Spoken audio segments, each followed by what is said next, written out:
Eh, beliau pengen bertanya tentang trik Rasulullah dalam menghadapi orang yang ulu, biar hati ini terus adem dan tidak jengkel terhadap orang tersebut. Langsung kami serahkan kepada Gus Daha untuk menjelaskan.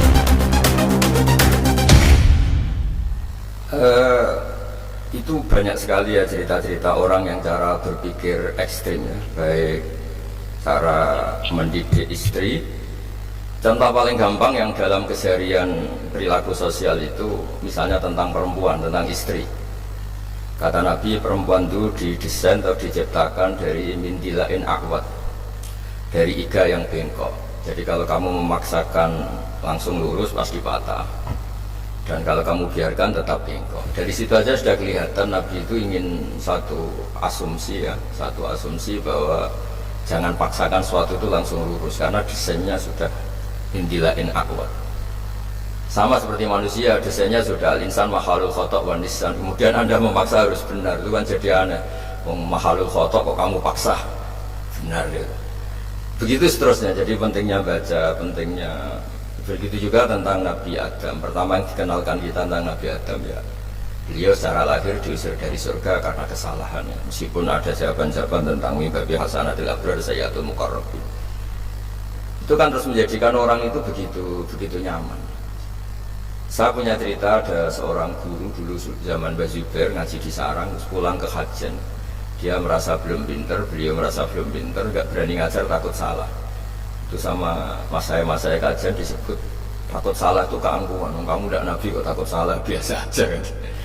Jadi barokahnya pemakluman terhadap fitrah-fitrah keterbatasan kayak al-insan mahalul khotok wa nisan.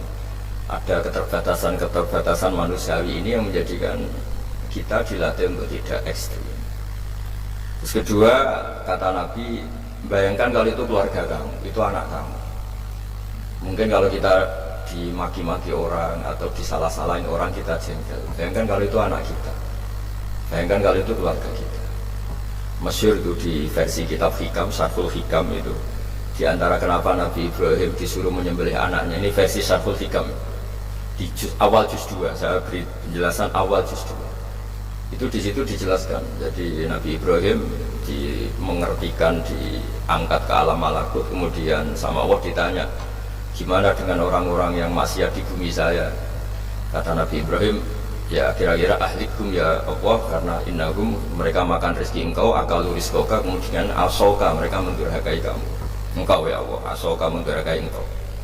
Sampai ada contoh maksiat yang macam-macam. Dan Allah langsung nurutin. Suatu saat Allah minta supaya Nabi Ibrahim menyembelih anaknya. Nabi Ibrahim menjawab, innahu samratu fuadi, itu buah hati saya, bagaimana saya sembelih. Kata Allah, kamu dulu apa anda ingat ketika di alam malakut usul begini-begini saya turutin. Dan sekarang saya usul kamu nyembelih anak kamu gak terima, alasan kamu itu anak kamu.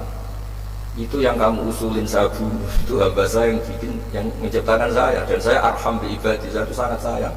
Enak saja kamu usul bunuh-bunuh gitu. Semenjak itu Nabi Ibrahim jadi awwah, jadi halimun munib gitu. Ya sama seperti itu. Kalau kamu jadi keamanan pondok itu hasil orang seneng. Coba kalau yang nakal itu punya bayu cantik yang kamu bidik bayunya, itu berat betul itu mau nasir itu, karena kamu punya kepentingan. Makanya saya sering guyon, kalau ada pembantu mecahkan piring kok dimarahin, pasti tidak cantik. Karena marahin orang cantik itu susah. Karena ya, artinya ya orang itu banyak kepentingan. Kalau ada orang nyulayani janji kok kamu marah, karena orang itu tidak punya jasa. Coba kalau orang itu ngutangi kamu 1 miliar, terus dia nyulayani janji, wah kamu tidak bisa marah, nggak ditagih sudah seneng.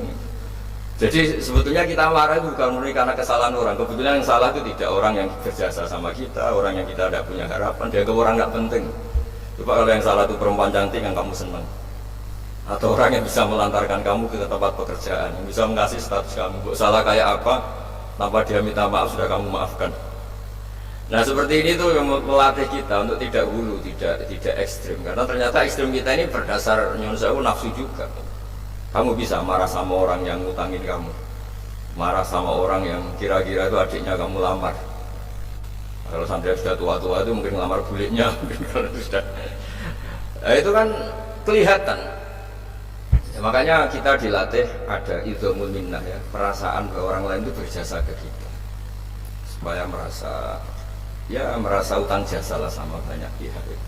Saya kalau jalan-jalan di daerah-daerah kemudian ada masjid, itu sadar Islam yang ngurus tidak hanya saya, di mana-mana ya ada Islam, dan itu pengurusnya ada kita. Kamu jalan-jalan di mana-mana kita yang keluaran pondok-pondok besar, mungkin melakukan Islam ya ngajar di pondok, di madrasah, tapi yang pedalaman-pedalaman sana mungkin hanya seorang mudin, bahkan seorang PNS. Makanya Mbah Mun sering pesan suatu saat yang membawa Islam kemana-mana itu PNS. Karena PNS barokahnya dia muslim, dia di daerah tertinggal pun sama negara difasilitasi ada masjid, ada musola. Karena departemen-departemen di Indonesia pasti disediain fasilitas musola atau masjid. Barokahnya itu Islam menyebar di mana-mana. Karena konsekuensi dari pegawainya yang muslim sama negara dibikinkan masjid. Dan barokahnya yang bikin negara semuanya tertata rapi langsung jadi. Coba kalau kita yang ke desa-desa tertinggal, kita sendiri miskin, mau cari sumbangan juga sama orang yang belum peduli sama Islam. Jadi kalau Anda dokter misalnya masuk ke pedalaman Irian, karena Anda dokter muslim sama negara difasilitasi ada musola, ada masjid.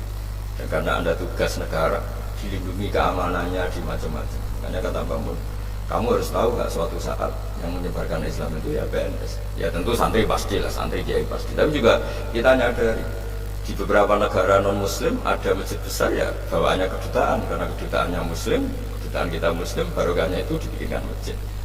Itu juga mahasiswa-mahasiswa akhirnya ikut punya masjid di beberapa negara Eropa, di Amerika Latin, itu barokahnya ada kedutaan muslim, misalnya Indonesia atau Arab Saudi, terus diberi fasilitas agama dan seterusnya. Dari cara mengakui orang lain itu terus berpikir ekstrim, tidak, ternyata yang kontribusi pada Islam itu banyak, yang menyebarkan Islam ke dunia itu banyak.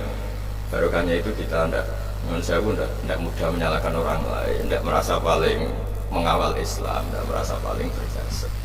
Ya saya kira demikian.